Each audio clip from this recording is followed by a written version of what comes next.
Second class of drug हमारे पास होती है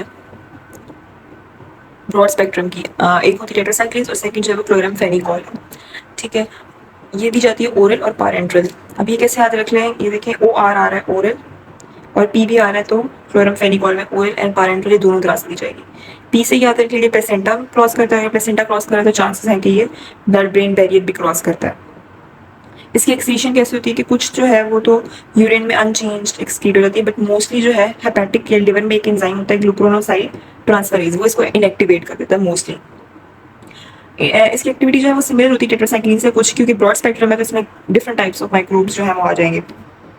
बट क्या डिफरेंस इसमें टेट्रासाइक्लिन से, इसमें क्लेमिडिया जो है वो नहीं होता इंक्लूडेड। ठीक है, क्लेमिडिया नहीं होता। इसके अलावा एच इन्फ्लुएंजा होता है, नाइसीरिया हो गया, रिकेट्सिया और बीफिजाइस चीज़ें एनारोब। फिर हम कहते हैं it is not use as a main drug backup drug for salmonella. Salmonella जो है वो कंटेमिनेटेड फूड से जो है ट्रांसफर होता है और वॉमिटिंग डायरिया क्रैम्प्स वगैरह कॉज करता है।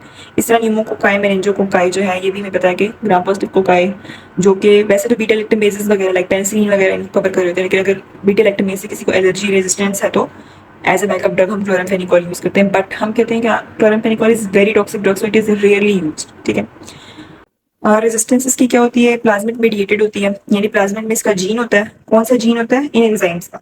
इन एंजाइम्स का जीन होगा एसिटाइल ट्रांसफरेजेस और ये जो है क्लोरामफेनिकॉल को इनएक्टिवेट कर देंगे। लिवर में इसको कौन करे, ग्लूकोनोसाइड ट्रांसफरेज, और बैक्टीरिया में कौन करे, एसिटाइल ट्रांसफरेज।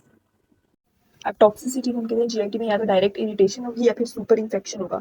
यहाँ पे हम कहते हैं कि कैंडिडियासिस का सुपर इन्फेक्शन कॉमन होता है। C for chloramphenicol and C for candidiasis जो है ये आप याद रखिए।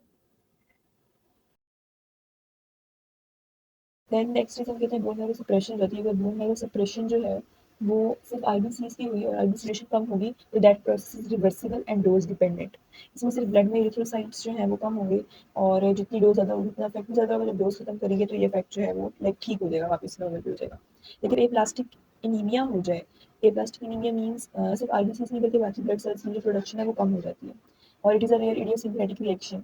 और इट इज़ इडियोसिंक्रेटिक मतलब ये होता है कि जो इंडिविजुअल जीन्स पे डिपेंड करता है। ठीक है, और ये बहुत रेयर होता है और अगर ये हो जाए तो it is irreversible and fatal. ठीक है, then is grey baby syndrome जो कि इन्फेंट्स और न्यूनेट्स में होता है।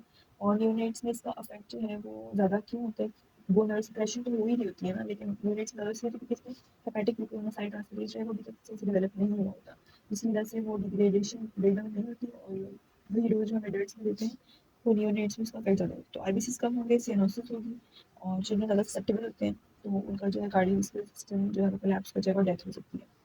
नेक्स्ट इज ड्रग इंटरेक्शन के हेपेटिक एंजाइम को इनहिबिट करेगा जिसकी वजह से उस ड्रग्स की प्लाज्मा कंसंट्रेशन ज़्यादा हो जाएगी like warfarin, phenytoin and tolbutamide. So this was the toxicity. Thank you.